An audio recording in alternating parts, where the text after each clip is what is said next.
Aloha.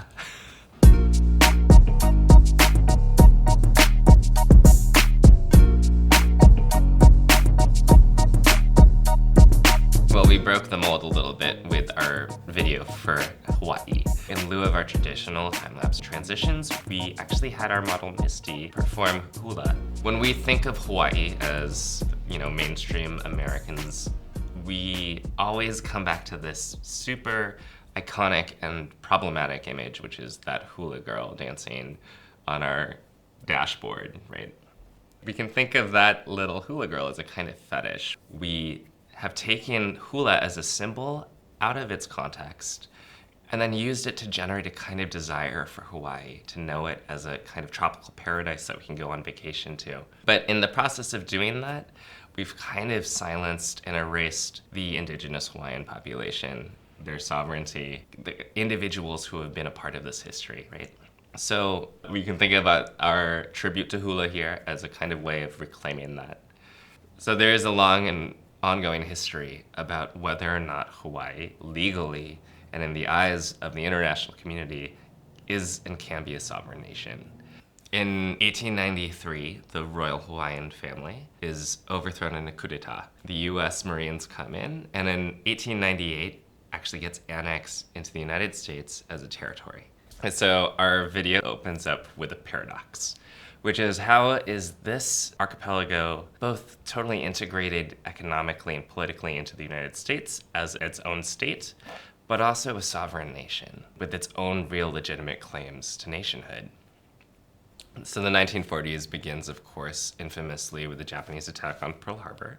So as a result, we have thousands and thousands of American servicemen circulating through Hawaii, in particular Oahu, not only preparing for war, but of course also rubbing elbows with the people that live there. A reference for this decade is Iolani Luahine. So she's a hula practitioner that actually opened her home up to these visitors who were curious and interested in hula. So for her, it was a way of preserving Native Hawaiian culture through the embodied form of dance. And at the same time, paradoxically, it's a way for white Americans to interface and know Hawaii, for better or for worse. Our inspiration for the 1970s look is Leinaala Teruya, who is Miss Hawaii. She wears a hibiscus flower in her hair, and from the profile, that image gets used by Hawaiian Airlines on its airplanes, right? So it becomes incredibly powerful symbolism, and also kind of, in a way, demonstrates the complications of the way women's images get used. All right, so when we see Misty holding the Hawaiian flag upside down, she's actually making a statement, right? The upside down flag means that the nation of Hawaii is in distress. What we're referencing here is the protest that emerged out of the military bombing range that was built on Kaho'olawe. So our reference for the 80s wouldn't be complete without at least paying homage to surf. In this case, it's Rel Sun, also known as the Queen of Makaha, who revolutionized women's participation and visibility in surfing. And it represents one of the complex kinds of exchanges that happen between the United States and Hawaii, right? So now you have guys surfing off the coast of Maine, but participating in this thing that actually has its roots in ancient Polynesia. Our inspiration for the 2000s look is Natasha Kai, who's an openly gay Olympic medalist for the US national soccer team. In Hawaiian and Polynesian culture, the language that we would use to describe alternative sexualities is incredibly different than the way we would do it in English, right? So instead of saying gay or lesbian or bisexual or trans, these people are often thought of as healers, members of communities, and endowed with special abilities and sensitivities that make them actually valued members of society. They're called mahu, right, which literally translates to healer. The most overtly political look in the whole video is probably the final image, which is based on a picture of Nicole Schwarzenegger, who has been an outspoken advocate for the We Are Mauna Kea movement.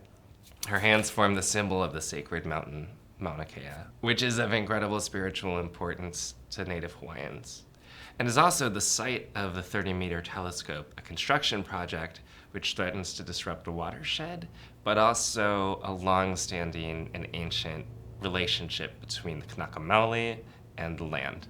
It's true, there isn't a total consensus in Hawaii about the 30-meter telescope or about the construction project on Mauna Kea.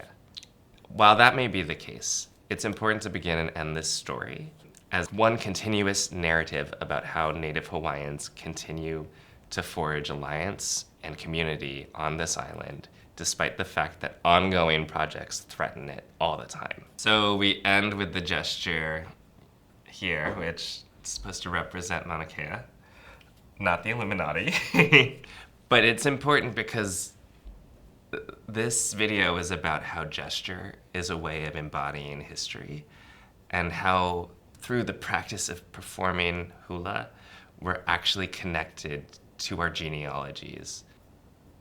Here's the thing about the last 100 years of Hawaiian history, right?